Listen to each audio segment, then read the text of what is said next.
perfect movie to see at the drive-in. Absolutely. Yeah, I can imagine. Yeah. Oh yeah. Right?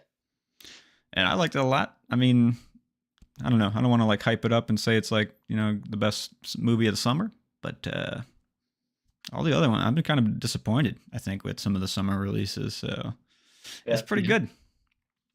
Yeah, I think my favorite so far has been fuck, I can't even remember the name of it. The Ryan Gosling one and Emily Blunt. Fall Guy. Okay. Oh yeah. Yeah. It was decent. Yeah, it was decent. I liked it Yeah, It that was was the okay. one I've It kind enjoyed of got lost in since its own sauce there for a little bit, but a bit. a little bit. Yeah. it came out in the end. Yeah. But yeah, But I don't know. We have a drive-in here, so I was thinking BC Twisters there if you're playing it. That'd be fun. Yeah, I mean, they're still playing it Sunday, so. Nice. All right, I'm just checking the stream real quick.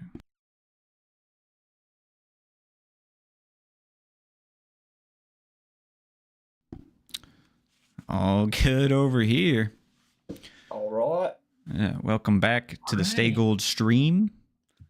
Got Matt, Alex, Noah here talking potentially maybe the most hyped critically movie in my watch list at the moment. It's been hyped, that's for sure. In the Letterboxd community, people, this is gold for them. So it's good to get to it. I was kind of like not wanting to watch it. I don't know. I was like wanting to save it kind of, but at the same time, it's just like, let's do this thing. So You got 3 of them. yeah, we got 2 more, right? Like, yeah. it's true. Honestly, But yeah. Same here in terms of anticipation, but I think since I haven't seen The Godfather 2 yet, I think that's still like my like white Okay, whale that's for sure. That's bigger than this one. Yeah, I'd say critically hyped for sure. I went to go start it one day, but then I was like, do I really want to like pop this bubble that I haven't touched yet? Because I was doing the Godfather watch, because I started the first one. I was like, this is really good. I get it. So should I jump into the second one? But that one's just like the one, so Yeah. Yeah, I watched them kind of back to back probably like 10 years ago now. So honestly, I think I need to like give them a rewatch kind of through a new lens, and I haven't seen the third one. So maybe that should be one of our dives, just get through Godfathers. Cool. Something's gotta push me over the edge to watch it, so right. Pull the trigger. Yeah, but this week we're talking Before Sunrise, next movie in Richard Linklater's dive, number 3, I guess you'd say, of like his major features. Yes, sir. Or so. Yeah. And man, this might be one of the best like back-to-back performances of any director, I'd say, honestly, for me. Really? I really like this movie. It lived up to the much anticipated hype. I guess I'll just right off the bat, I'm gonna give it 4.5. And this is a movie that could be 5 in the future, I'd say. Oh wow! Yeah. Awesome. Did the hype live up for you guys, or how'd you like it? This is you're saying definitively best back-to-back performance by a director? I would say it's up there, top 5, no question. Okay. Of like 2 back-to-back gems of just great, like honest filmmaking. Like, okay. I mean. Who are you gonna say? Who's better? I'm gonna say. Is it freaking Reservoir Dogs, Pulp Fiction? Reservoir Dogs into Pulp Fiction? Fuck yeah! I thought about that already because I was like, he's gonna say fucking Pulp. Like, Pulp Fiction stands on its own. It's great. It's definitive. Reservoir Dogs, amazing movie. Maybe it's top 5. Maybe it's up there, But this is up there too, I'd say, for me. Interesting. Okay. Especially just coming off the love of Dazed and Confused too. Yeah. Like that movie is like in the like annals of history of like just a perfect, for me at least now, it's like that's an untouchably like amazing movie. And then to follow it up with just such a like heartfelt, honest portrayal of like a relationship. I don't know, we can get into it more, but like it's one of the most like relatable movies I think I've ever watched in a way. Really? Yeah.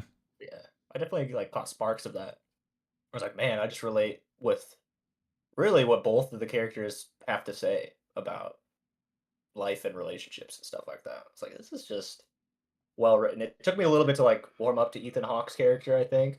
And just like warm up to his acting maybe. But yeah, I was surprised. I didn't like know the hype for these was as high as it is. until I saw the letterbox ratings, and it's like overwhelmingly 5 stars. Yeah. Um, so and I was close. I landed like near the 4.5 range. Like, I don't know if it's five, but I was like 4.5.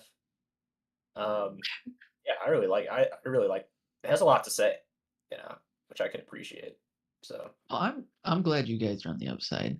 I'm not saying I yeah, hate this movie, but I'm saying I'm gonna take the more cynical road here and say, does it really have that much to say? I mean, Yeah, I yeah, think like in a way it's just so subtle that like the meaning is what you imbue with it. It's one of those kind of movies I'd say where it's so slice of life that it's like, okay, I just watched like a night, you know? yeah, But at the same time it's like when you put your own life experience into it, it like rewards you with all these like questions of like fate or chance or like what's love or like what like all these like deep human questions. Like I think yeah, they explore a lot of that in the movie for yeah. yeah, I me. mean, don't get me wrong. There was like pockets of like I get it in this really good moments that were happening, but then there was some moments where it just the conversations they were having didn't necessarily land for me, and it just kind of felt more like hammy, just kind of like okay. Mm. I guess I watched this after I recently watched Daddy-O, the movie that came out this year with Dakota Johnson and Sean Penn, and it's similar to this. It's one cab ride, and it's just Dakota Oh. Johnson and Sean Penn talking, and the whole time I'm thinking like, is this a successful movie? Yeah. Did it like touch on topics that were relatable and like raw? Yes. But was it realistic in terms of like, do people actually still talk like this? And yeah, I mean, for Linklaters, I get them confused. This one's before sunrise, right? Or Hmm. sunset? yeah, Okay. yeah, Sunrise. Before sunrise. With this one, it felt like, yeah, some of these conversations, I can definitely see this being like, oh, these people just met. They're in the moment. They're having these conversations. I believe it. But then there was some where I was just kind of like, okay, this seems a bit too hammy for me. So I don't know, long winded there, but that's just No, kind I of no, how I understand. felt about it in the I end. kind of feel that it felt a little dated to me, just in like the way they were talking. Just I Hmm. don't Yeah. know, it's just something that's evolved to since Oh, then. But like, I um, guess I really felt their connection, like, in the listening booth. Obviously, that's, yeah, like, a great scene, like, yeah, you can't beat that chemistry, right? Or when they're having the conversation with their friends at the thing, yeah, or when they're spending the night on the grass, drinking the wine. Those moments were like, "This is really good. I really enjoy these." Hmm. The, like, yeah. existential question moments were just kind of the ones where it's like, I get it. I get, like, what he's going for here, but it just felt like just a lot of talk, to me. Okay, Yeah. yeah, I mean, yeah. I kind There's of dug like every avenue of conversation, honestly. Like some of them Yeah, like are better than others, obviously, but I guess like when you come into the movie like expecting a certain experience with it, it like rewards it for me on like, oh, this is just like very naturalistic.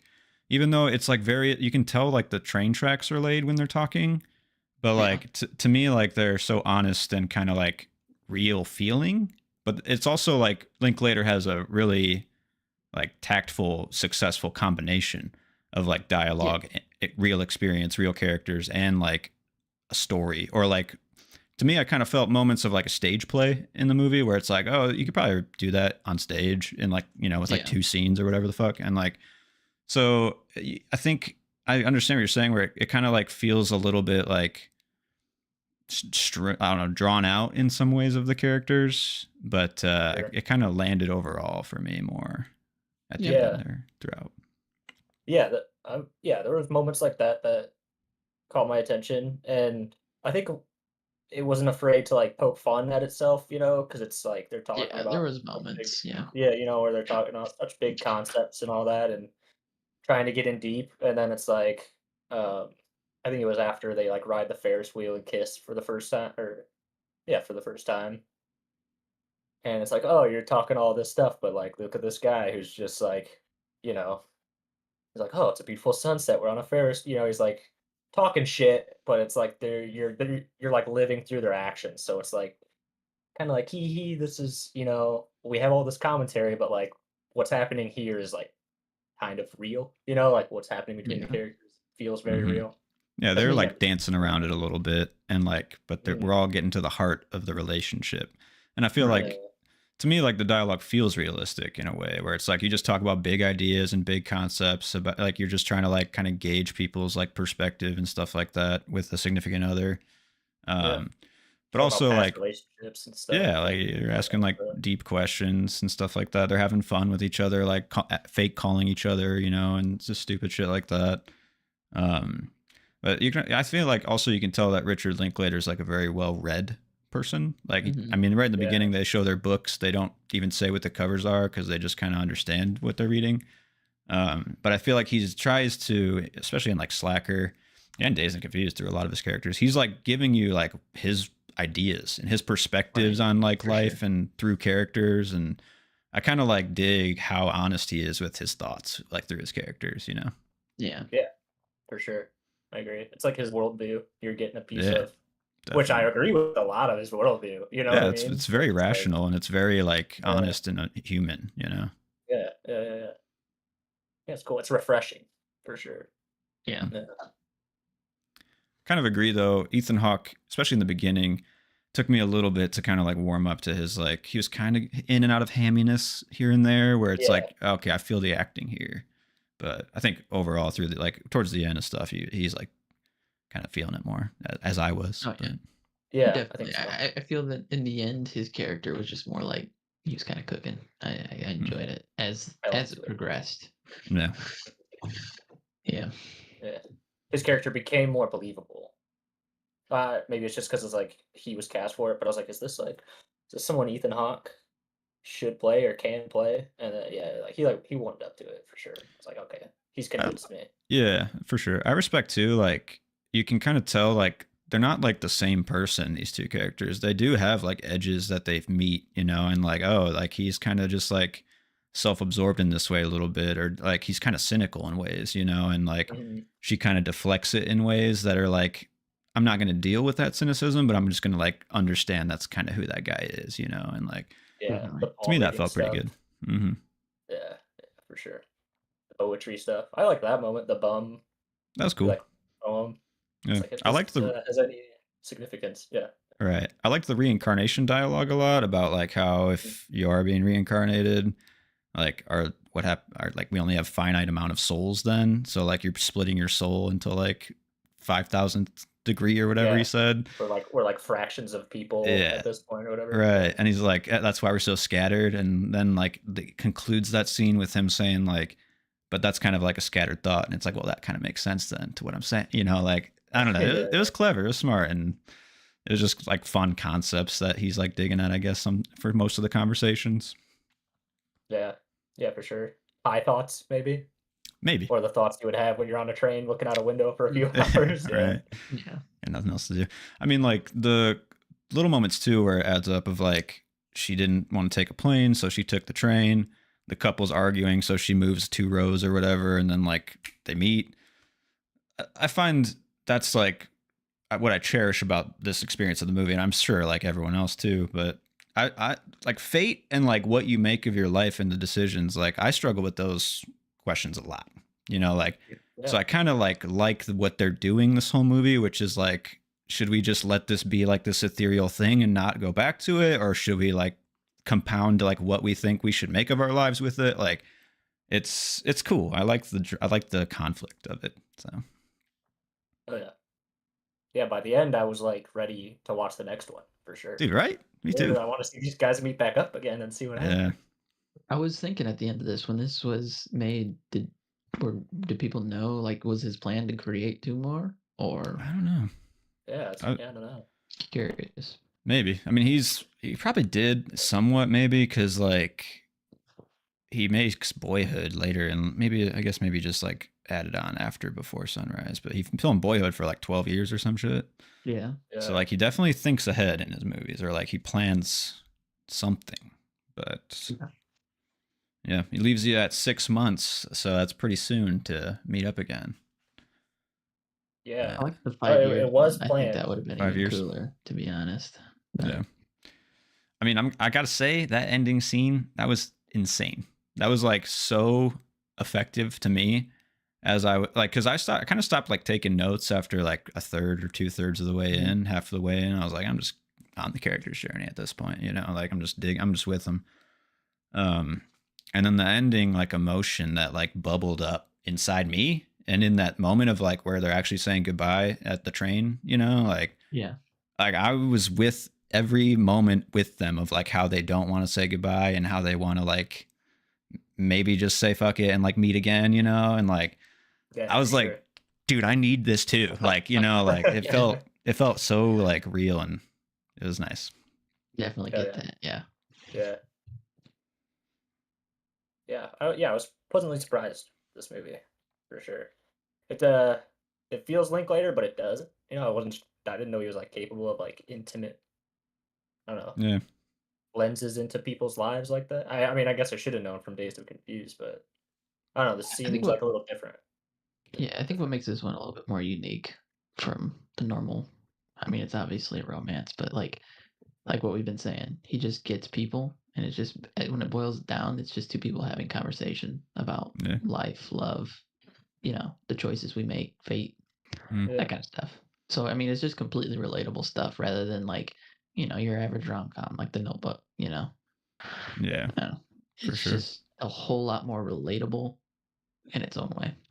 Which character did you guys find yourself kind of like relating to or identifying with more? I mean, probably Ethan Hawke by the end of it, because I'm a man, you know. But no, I mean, I bounced between, and like I understood both of them completely, you know, which is nice. But like the cynicism that kind of seeps out of Ethan Hawke's character, I was like, wow, man, unfortunately I understand that, you know, like, and it's like, I don't know, it made me relate to him for sure. So the moment he said that he just inserted milkshakes into a already written poem, I was like, that's me. That's exactly what I would fucking say. Right. Yeah. He's also like somewhat jealous, it seems like, in that moment, that like a dude could just like whip out a poem like that and he can't, you know, and it's like, that's a good moment. Inserted it. Yeah. No, definitely. At that moment, I was like, okay, so this is me. This is what it's like talking to me, and this is what Sarah has to put up with. So right. Yeah. Feel it. Yeah. There was a conversation that I remember, I think, where I was like, man, I relate to both these characters, but it's like, I forget what brought up the conversation, but they mentioned like, oh, I think it's just common to rebel against whatever you've known. I think if you grew up rich, you were either given too much attention or not enough attention, or you grew up poor, same deal. Like, I was like, shit, man, that hits. Fuck. Damn it, they got me. Yeah. I like the conversation too about like, he thinks like every woman is like is out to like kill the man secretly, and she thinks like every man is like trying to kill women, kind of like. I kind of like bought into that a little bit too, of like, I've had some of those thoughts, you know, like in subtle ways. But what's interesting so far with just these 3 movies, I had no idea that Linklater just had so much, I guess, thought and like so much to say. Thoughtful filmmaker, yeah. I mean, coming straight into Slacker, I was like, I had no idea that Linklater was the guy to be like, I'm gonna write people just fucking talking about ideas and just I don't know. It's just it's really cool. I mean, not a lot of people are successful with that. Like, it's interesting that I didn't choose to watch Daddy-O yesterday because it's, you know, condensed into 2 people talking for one period of time, short period of time. So it's like that was a very, compared to this movie, very unsuccessful part of that, because it just didn't feel as authentic and real as what Linklater is able to pull out of his characters. I can see that. So. I think that's what surprised me about this one too, because I was like, after Slacker, and then you get Dazed and Confused, like, okay, so I mean, maybe Dazed and Confused was so much more successful. Excuse me. And then I was like, okay, cool. I kind of like get what he's going for. And then this one was like, oh, this is like Slacker also, but contained in Vienna. Vienna, right. Yeah, you can just take a snapshot of like a setting and the people in it and just like ride it out, you know. I was like, damn, did a good job with it. Surprising. I mean, we're early in the dive, but I think like my heart is warming to Linklater as a filmmaker, and like Yeah. by the end of it, well, you know, I might eat my words, but I think he might be one of the top directors we've doing dives Yeah. on. So we'll see. Shit. His style, like his like we're saying, the relatability and just like the characters, like it's kind of like unmatched in ways, you know, like Yeah. for me at least so far, it's so good. It's like top tier. Oh yeah. Yeah, It's dialogue is definitely stands good. apart. Writing good characters is just Yeah. something that not a lot of people can do. Yeah. For sure. Yeah, it stands out. Yeah, we got bangers coming up, and we got the rest of Yeah. this series. We got Boyhood. We got School of Rock, man. Like, yeah, Last Flag Flying. I want to watch that one a lot. I'm yeah, that was curious. been on my radar for a while too. Yeah. Yeah. I think next up though, it does look to be a bit of in Letterboxd ratings, it's a bit of a Yeah. dive in the next couple, but Oh yeah. I'm still excited. Next one is Suburbia. So maybe just like a snapshot of like early adulthood life, you know, or whatever. It's got Steve Zahn, so I'm there, and I just want to watch it. Fucking So. Steve Zahn. Yeah. Right? Let's go. Yeah, so that should be still pretty good. Still an enjoyable experience, at least I would assume. Yeah. Yeah. But what a that guy is. Yeah, Right. Just you love Yeah. to see him anytime he's in a movie or a TV show.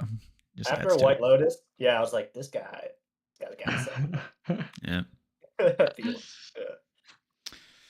Well, that's it for Before Sunrise. I'm excited for the next two, but Yeah. thanks for listening, guys. Do we want to just sit and chat about anything, or is it a short stream this time? But I got a couple things I'd like to get off my chest. let's hear it.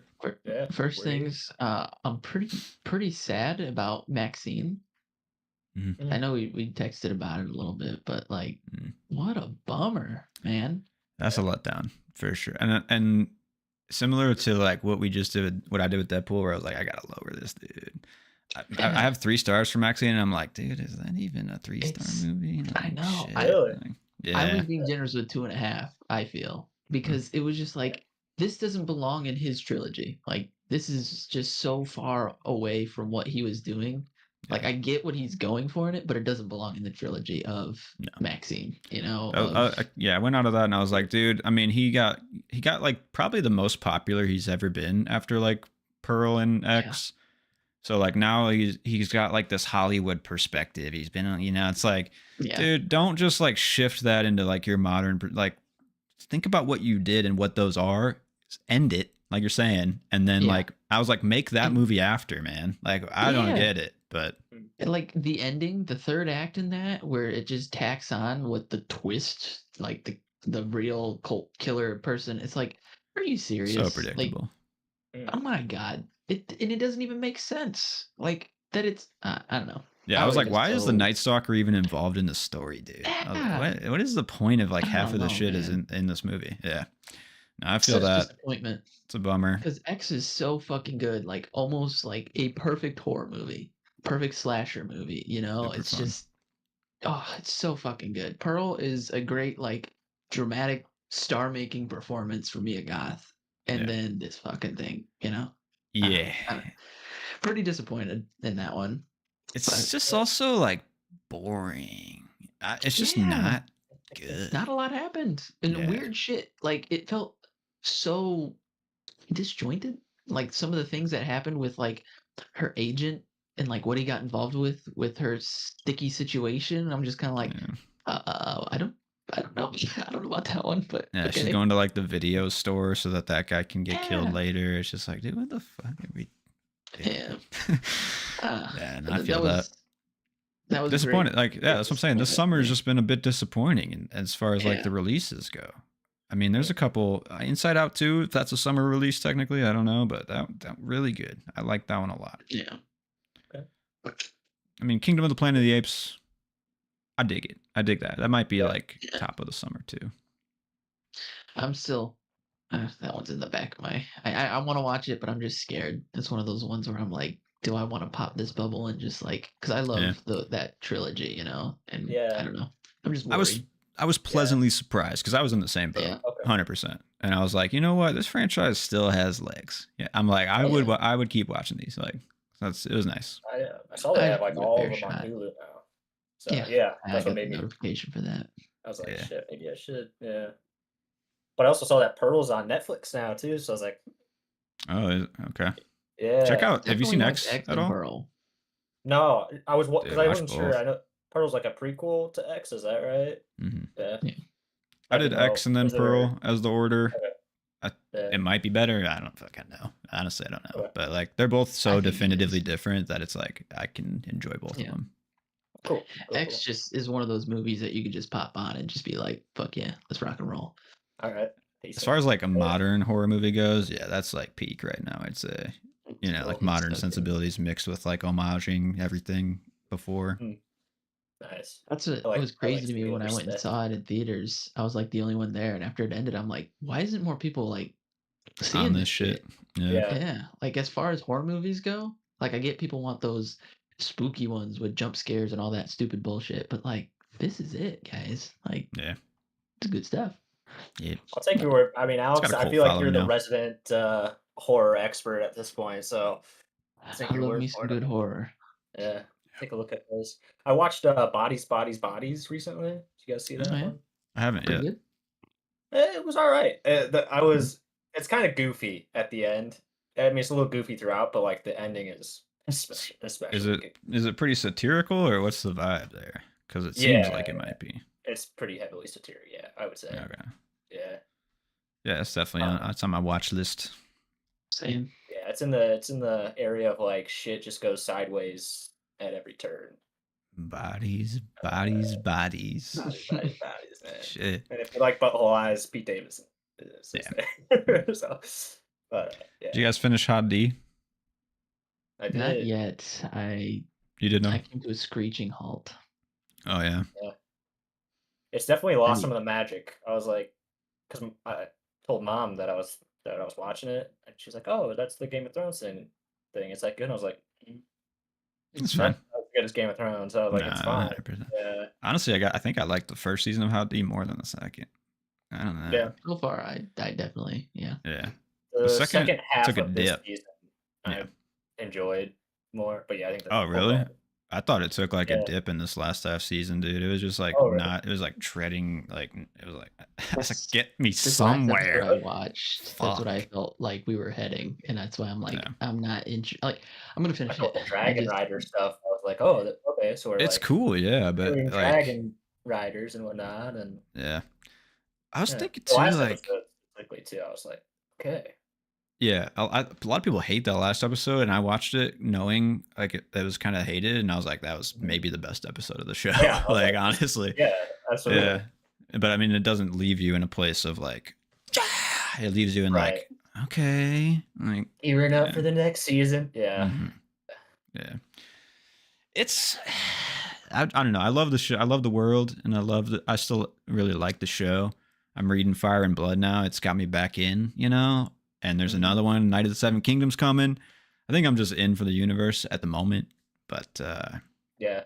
I can't turn off my like TV critic brain, you know, and be just like, I Yeah. love Hot D. It's like, Yeah. no, they could do a lot more success. Like they could do so much better, but they're just like not making the right decisions in character and story, and like they're not pushing it Dude. in the right time. Like it could be 3 seasons, not 4. Like what the fuck you doing? Like Nah. Even with the cinematography, I've noticed in Hot D, I'm like, it's mid. it's so mid. It's like Yeah. where it's like we're back to standard over the shoulder back and forth shots between. It's like there's no sense of like. I feel like Game of Thrones just like fleshes out power dynamics in purely from yeah. cinematography, and you're like, okay, I get the situation here of care. And this one, you're just like, who do I root for? What's like, like what's going on? It's Like, like kind of the point though, but like to me it's like Right. lazy when they're like, oh yeah, we gotta like spend both time and you gotta like see both sides. It's like, yeah, and then like now they're inserting a lot of prophecy shit, and I'm just like, that's Mm. like as a Game of Thrones fan, it's cool, man. I like it, but like Mhm. as like a These fan of Warcrafts these, let us in Game of Thrones. right? But, as a fan of like the characters, it's like cheapening like their motivations Yeah. and stuff, and I'm just like, dude, like, what do we? yeah. Are these people real, or are they amalgamations of a writer's brain trying to make this show? I'm just like, dude, like shit, like Mm. I don't know, and the cinematography especially, where I'm like, this looks bad when they're in like Dragonstone and stuff, and like get me better lighting or something. But also like not even like I need to see more. Like make it like a shot where I don't feel like I'm in a sitcom, you know, with like dragon lords. But Yeah. um, That table room, her throne room specifically stands out. You saying that, I'm like, it's just a dark ass room with feels with like weird. a stone table. I'm like, what is this? Yeah, Right. Like, It what just feels like is empty and portraying? weird and not in a good, Yeah. not in like the way it's supposed to, I'd say. But Mhm. also I was like thinking too through the end of the show, like some of the casting decisions, I'm like, maybe this is why I'm not that invested in like this show. Cause like Oh yeah. the acting's good, but like I don't feel like the people are trying to like act half the like or like trying to really buy into like the world or character. They're just like, I'm gonna act my shit here and get in the Game of Thrones Yeah. show, you know, like Yeah. Feels I'm very like, oh, you're a Game of Thrones character. yeah, I'll Cool. put on the Watching you a costume. Game of Thrones But Yeah. character. yeah, Yeah. Throw some like armor on me. Yeah. when you watch the original show, which is just like top tier fucking television, like every character feels so like real and in that world and Yeah. like it's Yeah. distinct and like and I guess like maybe the conflict is just kind of boring too, where it's like Targaryen. A little But bit, yeah, yeah, for sure. like in Game of Thrones, you know every family and how different they are, and like Yeah. what the Right. conflict What they means, stand and for. And yeah, Mhm. Alliances and whatnot. yeah. So it's a bit muddy, but reading Fire and Blood, it's what it's supposed to be. But like, don't just like fall back on like that as like a writer, you know, like Yeah. make me feel and make me think and care. But Yeah. It's fine. It's yeah. okay. It's definitely not good. I mean, how much farther have you and Emily gotten through We're about to start the actual last season. So Really? yeah, you know, Send Yeah. a prayer up for I've you. like I'm watching it through like the lens of like love and appreciation, because this rewatch has just amplified the love right back to me. And then I'm like getting into the later seasons, I'm like, is this as bad as I thought? Just watch season 7. That's a pretty good season of television, It's a man. solid season. That Even season it's 6 pretty I good. thought was pretty fucking good. Season's That's the one Yeah. with fantastic. the like the sand snakes and stuff, right? Yeah, All I think it's the like Yeah. season 5, 6 they start coming All the in. Yeah. gore. Yeah. All the I stuff. thought that was pretty good. It's I mean, I amazing. even enjoyed the second to last season quite a bit. Yeah, so season 7, like it's a shorter season. Some of the Yeah. character decisions don't feel right, but like it's Yeah. top tier scene work still. Like Definitely. it's so good. And honestly, I was like thinking in a letterbox brain of like how I'd rate TV shows now.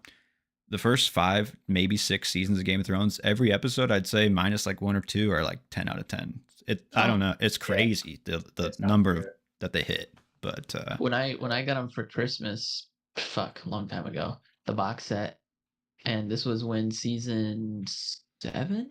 Yeah, season 7 just like ended, so it came with season 7. So anyway, and I just fired it up, and that was like one of the best movie watch or TV show watching weeks of my life. Like I just binged it for the whole week, and like yeah, to be able to sit through every episode like that, back to back to back, and not get bored says Mhm. something about a TV show. You know, 100%. there's only a few Yeah. TV shows that I've just sat down and just binged, and you know, so I mean, it's got something to stand on there at least. You know, It hooks you, sure. man. Like Yeah. Emily is hooked, and it's getting Oh, yeah. it's like sad now that it's ending. You know, like it's a Yeah. bummer.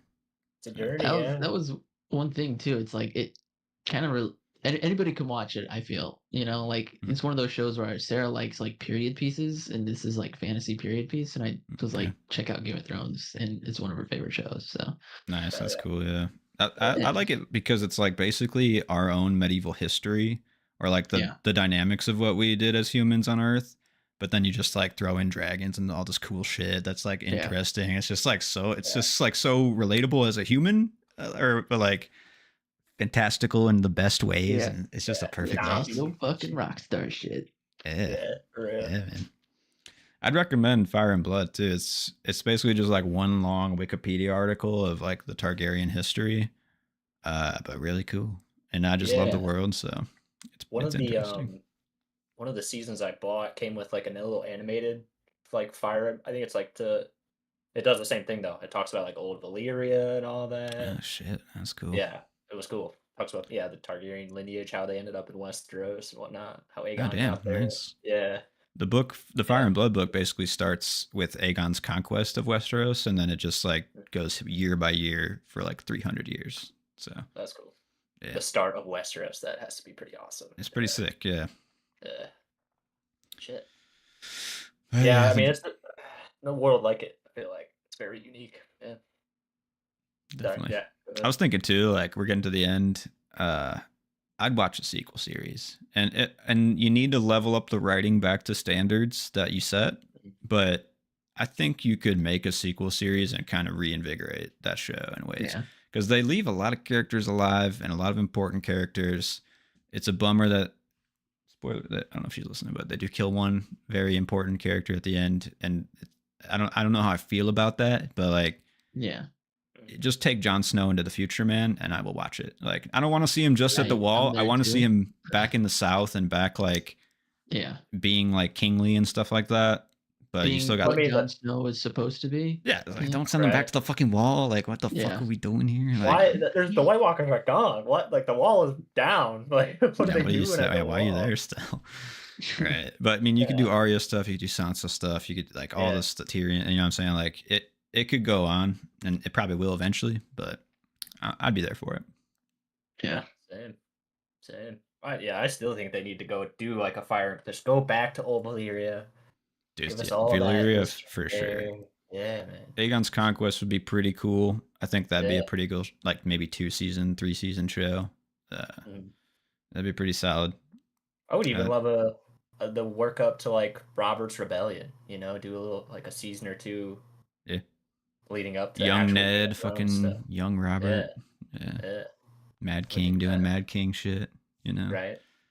Yeah, it's even cool. Like, there's basically like a 50-year period with King Jaehaerys, and he's like the